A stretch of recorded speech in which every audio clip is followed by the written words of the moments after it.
સમાચાર મોરબીથી, જ્યાં નર્મદાની માઇનર કેનાલ ઓવરફ્લો થતાં ખેતરો પાણી થઈ ગયા છે।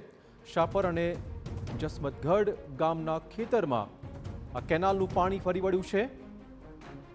પાણી ફરી વળતા ઘઉં, જીરું સહિતના પાકમાં આ કેનાલનું પાણી ભરાઈ ગયું છે। ધ્રાંગધ્રા બ્રાન્ચની માઇનર કેનાલ ઓવરફ્લો થતાં ખેડૂતોને હાલાકીનો સામનો કરવાનો વારો આવ્યો છે। આ દ્રશ્ય જુઓ, ખેતર પાણી થઈ ગયા છે।